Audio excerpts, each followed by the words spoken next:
बिस्मिल्लाहिर्रहमानिर्रहीम। अस्सलाम वालेकुम। तो कैसे हैं वीवर्स, मैं उम्मीद करती हूँ अब सब लोग ठीक होंगे। तो अल्हम्दुलिल्लाह मैं भी बिल्कुल ठीक हूँ। तो जी आज मैं आपसे शेयर कर रही हूँ रमज़ान स्पेशल बीफ के कीमे के रोल बनाने की रेसिपी। बनाने में बहुत ही आसान है और बहुत ही मज़े के बनते हैं। आप इसे बना के तो 2 महीने के लिए स्टोर भी कर सकते हैं। तो रेसिपी अगर अच्छी लगी तो इसे लाइक ज़रूर कीजिएगा। चैनल को सब्सक्राइब नहीं किया हुआ तो जल्दी से प्लीज़ सब्सक्राइब कर लें। तो आइए रेसिपी को बनाना स्टार्ट करते हैं। तो जी यहाँ पर मैंने फ्लेम ऑन कर ली है, तो ऊपर रख लिया मैंने कढ़ाई। तो इसमें सबसे पहले हम ऑयल शामिल कर देंगे। तो ये मैंने तकरीबन 3 टेबल स्पून इसमें ऑलिव ऑयल का शामिल कर दिया है। तो 1 टेबल स्पून इसमें लहसुन अदरक का पेस्ट आएगा। तो लहसुन अदरक के पेस्ट को हम थोड़ा सा भून लेते हैं ताकि इसका जो कच्चापन है ना वो ख़त्म हो जाए।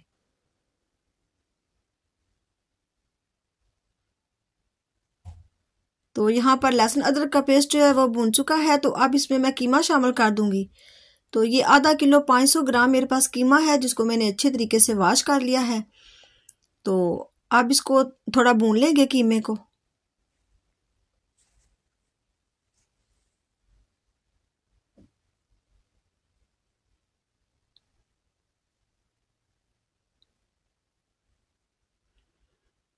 तो जी यहाँ पर कीमे का कलर जो है वो चेंज हो चुका है। कीमे ने अपना पानी भी छोड़ दिया है। तो इसी पानी से कीमा जो है ना वो पक जाएगा। तो इसमें थोड़े स्पाइसेस शामिल कर लेते हैं। 1/2 टीस्पून मैंने नमक डाला है, 1/4 टीस्पून कुटी लाल मिर्च, 1/2 टीस्पून हल्दी, 1/2 टीस्पून ही गरम मसाला और ये 1/2 टीस्पून कुटा भुना जीरा और ये अजवाइन है 1/2 टीस्पून। तो अब इसको मिक्स कर लेते हैं और कीमे को अच्छे से भून लेते हैं। और ये सूखा धनिया है, खुश्क धनिया पाउडर 1 टेबल स्पून।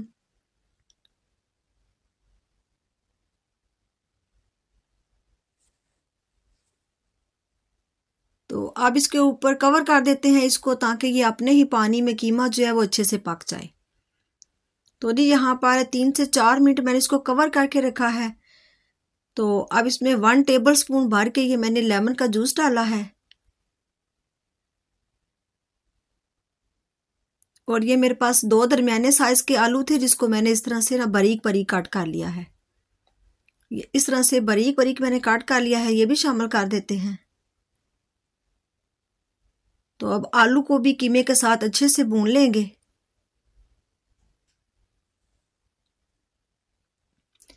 अब हम कीमे और आलू को इतनी देर तक इसकी बुनाई करेंगे कि हमारा जो कीमा और आलू है अच्छे से पक जाए, गल जाए।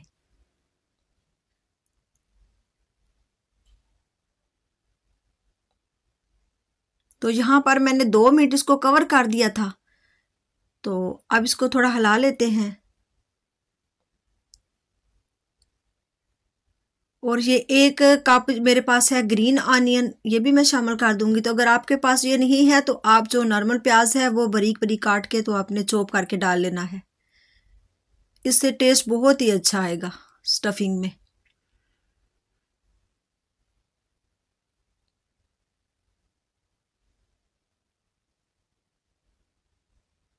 अब मीडियम टू लो फ्लेम पर अच्छे से हम भून लेंगे।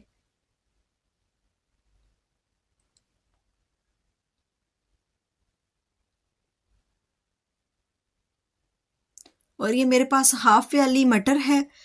तो ये मेरे पास फ्रोज़न मटर है, इसलिए मैंने इसको एंड पे ऐड किए हैं।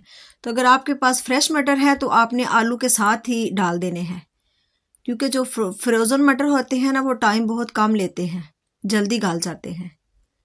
तो इसलिए मैंने मटरों को एंड में डाला है। तो अब इसको भी थोड़ा सा भून लेते हैं।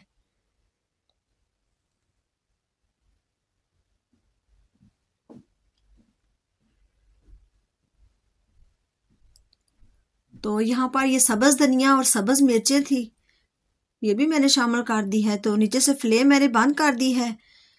तो हमारा आलू और कीमा मटर सब अच्छे से गल चुके हैं। तो अब हम इसको अच्छे से ठंडा कर लेंगे। तो यहाँ पर मैंने अच्छे से इसको ठंडा कर लिया है। और ये मेरे पास मार्केट की पट्टियाँ हैं ये मेरे पास। तो इसको मैंने इस तरह से दरमियान में काट कर लिया है, क्योंकि मैंने वो बहुत ज़्यादा बड़े रोल नहीं बनाने हैं, मैंने छोटे रोल बनाने हैं। तो इसलिए मैंने इस तरह से दरमियान में से कट कर लिया है। तो अगर आपने बड़े बनाने हैं तो फिर आपने कटिंग नहीं करनी है इसकी। तो इस तरह से मैं पहले इसको फोल्ड कर लूंगी और अब एक एक चम्मच इसमें ये स्टफिंग हम रखते जाएंगे। और ये मैंने मैदे में थोड़ा सा पानी डाल के तो इसकी स्लरी सी बना ली है।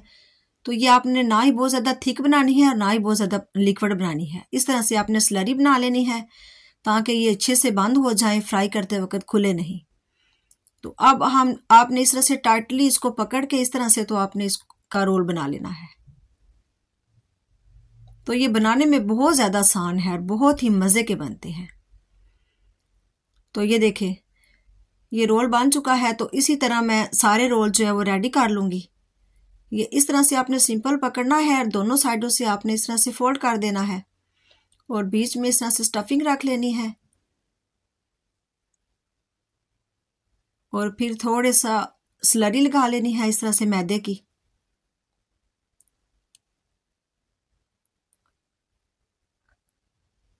तो बस अब हम इसको इस तरह से रोल कर लेंगे। ये इस तरह से टाइट पकड़ के तो आपने इस तरह से रोल कर लेना है। तो ये दो मैंने आपको बना के दिखा दिए हैं। तो अब मैं सारे रेडी कर लूंगी। तो जी यहाँ पर अल्हम्दुलिल्लाह माशाल्लाह ये सारे रोल मैंने रेडी कर लिए हैं। तो अब मैं आपको स्टोर करने का तरीका पहले बताऊंगी कि आपने इसको स्टोर कैसे करना है रमज़ान के लिए। तो यहाँ पर ये मैंने एक एयर टाइट डब्बा ले लिया है। तो इसमें नीचे मैंने ये एक टिश्यू पेपर रख दिया है और ऊपर इस तरह से हम रो रख लेंगे। तो अगर आपके पास वो जिप लॉक वाला बैग है तो आप उसमें डाल लीजिएगा या फिर इस तरह के डब्बे में एयर टाइट में।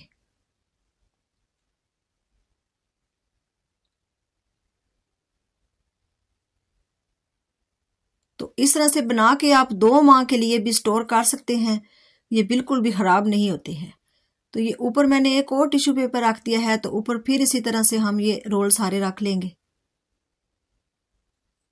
तो ये मैं स्टोर करने का तरीका आपको बता रही हूँ। तो अभी मैं आपको फ्राई करके भी दिखाऊंगी।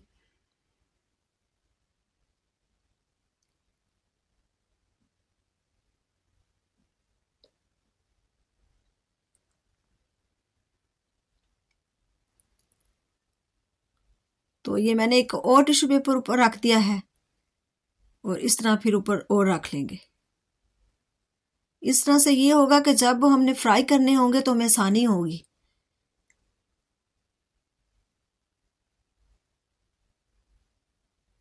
ये मैंने सारे रख दिए हैं। तो अब हम इसको ऊपर से एयर टाइट कवर कर देंगे।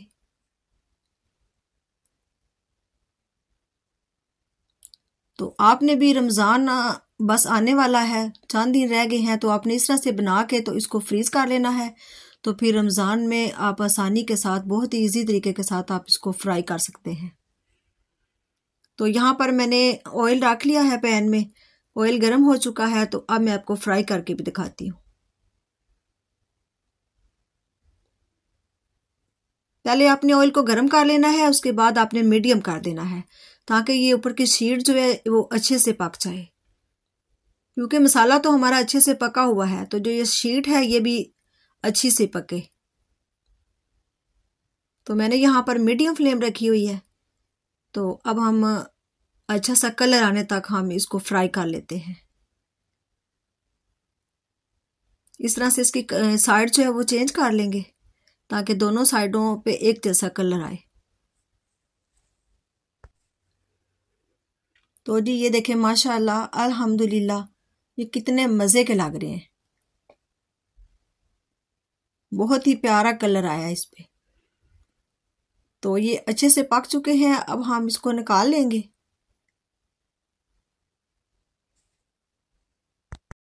तो ये देखें जी अल्हम्दुलिल्लाह माशाल्लाह ये कितने मज़े के बनकर रेडी हुए हैं। तो यहाँ पर मैंने आपको स्टोर करने का भी तरीका बताया है और फ्राई करके भी मैंने आपको बताया है। ये देखें कितने मज़े के लग रहे हैं। तो आपने रमज़ान स्पेशल इस रेसिपी को ट्राई ज़रूर करना है। तो अगर रेसिपी अच्छी लगी तो इसे लाइक ज़रूर कीजिएगा और ज़्यादा से ज़्यादा प्लीज़ शेयर कर दीजिएगा अपनी फैमिली फ्रेंड में। तो अगर चैनल पर नए हैं तो सब्सक्राइब भी कर दीजिएगा। आपका बहुत बहुत शुक्रिया।